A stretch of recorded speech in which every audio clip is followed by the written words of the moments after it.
Okay, let's study final accounts, some of the most important adjustment and their possible questions.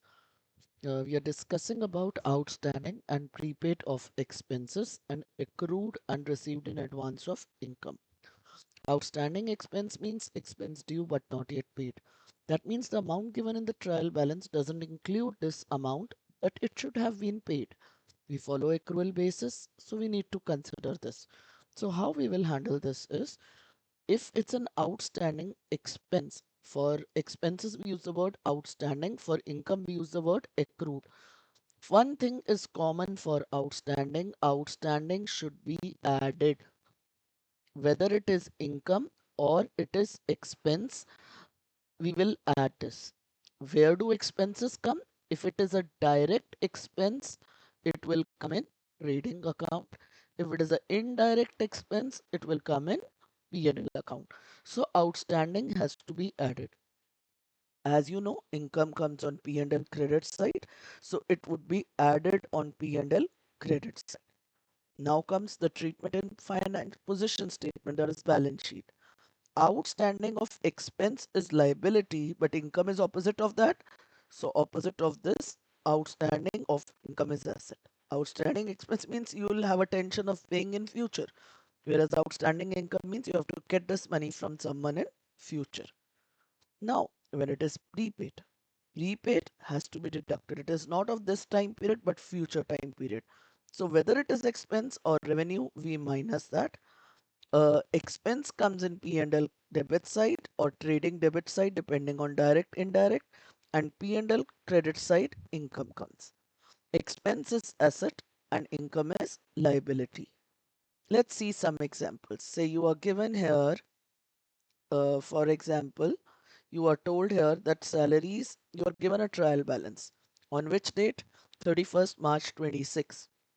Over here, salary is 70,000, wages 20, rent 66, commission 30, insurance 7,200.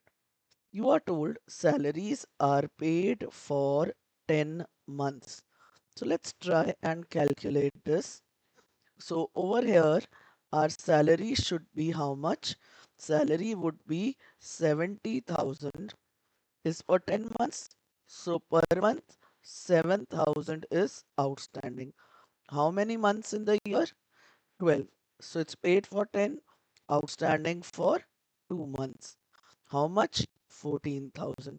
And outstanding is added. Plus, it will be shown as liability for us. Next come wages.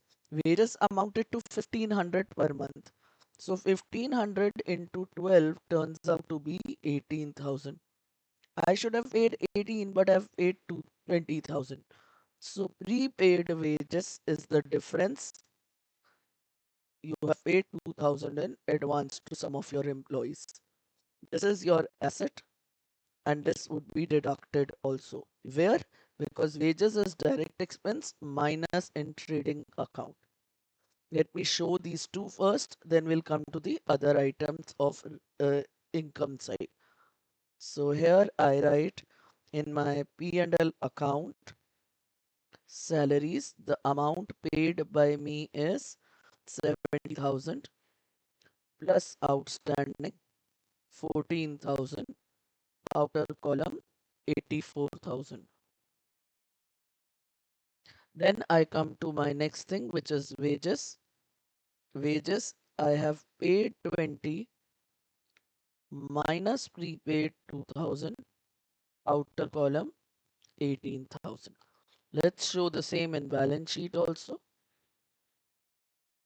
In balance sheet, we have outstanding salaries here 14,000. Don't put 70, don't put 84. What is not paid? This is a common mistake you usually make. And prepaid of wages, again here we will take only 2,000, the extent to which it is prepaid. Let's move to the next part of the question. These are income items, rent and commission. Rent was received for 11 months. So if 66,000 is for 11 months, there are 12 months, 1 month is not yet received. How much it is? 6,000. So 6,000 is accrued, or in the other words, rent due but not received. This is rent with credit balance, not debit balance. So this will come in P&L credit side. I write here rent 66,000 plus accrued 6,000. So outer column 72,000 comes. Where else do we need to show this? Accrued rent, rent due but not yet received. Rent due but not yet received. You will receive it in future. I'm writing both words, rent due but not received. This would be 6,000. Next thing which we are given is relating to commission.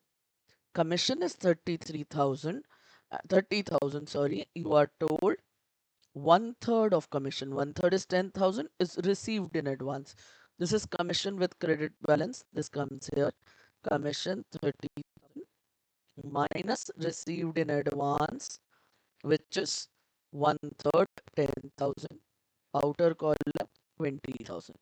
So commission in advance is what for me? Commission in advance is pension. Either return money or give the service. So advance commission shown as liability of rupees 10,000. Next adjustment, which is common where you all go wrong generally. Insurance is given 7,200. Okay. This is on which date? 31st March 26. Insurance premium is usually paid annually. You are told annual insurance paid up to 31st May. Here you will not follow calendar year always. You're just told that maybe your insurance starts from 1st of June 25 and ends on 31st May 26. But so it is an annual one. It's ending on 31st May 26, must have been paid on 1st June 25, and we are here right now 31st March 26. So April, May, 2 months we have paid in advance. Annual means 7,200 or 1,000. Let me see what's the amount. 7,200, I suppose. Yes, it's annual for 12 months. How much is in advance? Months. So how much it would be? 1,200 rupees is advance. So here we will put uh, insurance. This is prepaid expense. Insurance 7,200 minus prepaid 1,200. Outer column 6,000. And in balance sheet asset side prepaid insurance 1,200. This is a rough work.